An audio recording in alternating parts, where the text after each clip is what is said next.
సభకు సలాం, లాల్ సలాం. దేశంలో RSS, BJP, ముస్లింలతో పాటు కమ్యూనిస్టులు కూడా లేకుండా చూడాలని చెప్పి ప్రయత్నం చేస్తూ ఉన్నది. వాళ్ళు అనుకుంటున్న ఎజెండా ప్రకారం హిందూ రాష్ట్ర ఏర్పాటుకు ఎవరైతే అడ్డంకిగా నిలబడతారో, ఎవరైతే ఈ దేశాన్ని ప్రజాస్వామ్య లౌకిక దేశంగా నిలబెట్టుకోవాలని చెప్పి చూస్తారో వాళ్ళని ముందు అడ్డు తొలగించుకోవాలని చెప్పేసి బీజేపీ, ఆర్ఎస్ఎస్ ప్రయత్నం చేస్తూ ఉన్నాయి. అందులో భాగంగానే ముఖ్యంగా ముస్లింలను ఒక బూచిగా చూపెట్టి హిందువుల్ని రెచ్చగొట్టే ప్రయత్నం చేస్తున్నారు. ఎస్సీ, ఎస్టీ, బీసీలను ముస్లింలకి యాంటీగా రెచ్చగొట్టడానికి గాను రకరకాల విష ప్రచారాలు చేస్తున్నారు. ఆ ప్రచారాల్లో పడి మన కమ్యూనిటీస్ కూడా ముస్లింలంటే ఇవాళ పెద్ద ఎత్తున వ్యతిరేకత చూపెట్టే పరిస్థితి వచ్చింది.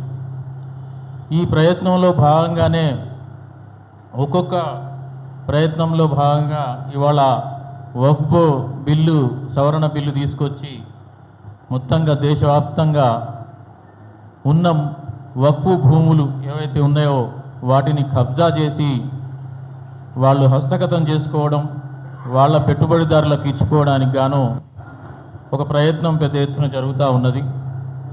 అయితే మిత్రుడు చెప్పినట్టు నిజంగానే మోడీ, అమిత్ షాలు ఊహించి ఉండరు వక్ఫ్ గురించి, వక్ఫ్ బిల్లు తీసుకురావడం తర్వాత జరుగుతున్న ఉద్యమం గురించి. ఇవాళ దేశవ్యాప్తంగా వక్ఫ్ను రక్షించుకోవడానికి ముస్లింలకు మద్దతుగా ఉన్న వాళ్ళు కూడా రోడ్ల మీదకి వస్తున్నారు. ధర్నాలు జరుగుతూ ఉన్నాయి, రౌండ్ టేబుల్ సమావేశాలు జరుగుతూ ఉన్నాయి. ఇది ఒక పెద్ద చైతన్యానికి దారితీసే అవకాశంగా ఈ వక్ఫ్ బిల్లు మనకి అంది వచ్చింది కూడా. అయితే చాలామందికి వక్ఫ్ అంటే సామాన్యులకు కూడా అర్థం కావట్లేదు.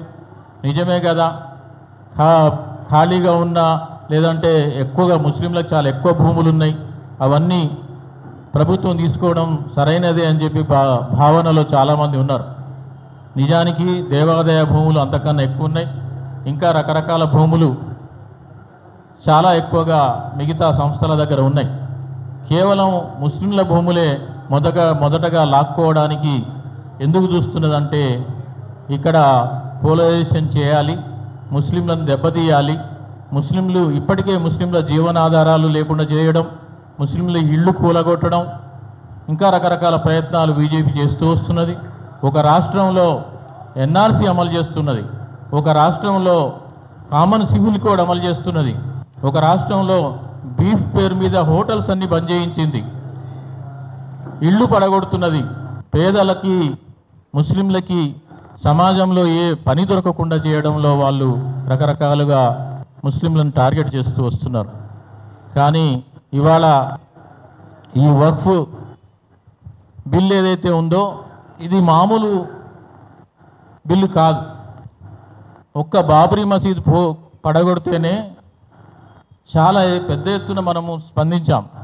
కానీ ఈ వక్ఫ్ బిల్లును మనం అడ్డుకోకపోతే దేశవ్యాప్తంగా చాలా మసీదులు ఏవైతే రిజిస్ట్రేషన్ లేవో ఆ మసీదులన్నింటినీ కూలగొట్టాలని, లేదంటే తాళాలు వేయాలని, ఖబ్రస్థాన్లకు తాళాలు వేయాలని, మదర్సాలను పడగొట్టాలని, ఈద్గాలను ఆక్రమించాలని రకరకాల ప్రయత్నాలు జరుగుతాయి.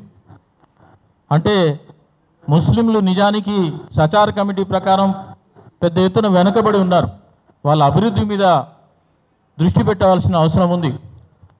దేశంలో 20% మంది ముస్లింలు ఉంటే వాళ్ళ అభివృద్ధి చెందకుండా దేశము ఎప్పటికి కూడా అభివృద్ధి చెందదు. మన దేహంలో ఒక అవయవంకి దెబ్బ తగిలితే ఎట్లయితే దేహమంతా ఇబ్బంది పడుతుందో అట్లా ఇంత పెద్ద సమూహము అభివృద్ధికి దూరంగా ఉండడం అనేది దేశాభివృద్ధికి నిజానికి ఆటంకం. వాళ్ళ అభివృద్ధి కోసం చూడకుండా వాళ్ళని డిస్టర్బ్ చేస్తూ ఇట్లా చేస్తూ రావడం అనేది చాలా దారుణమైన విషయం.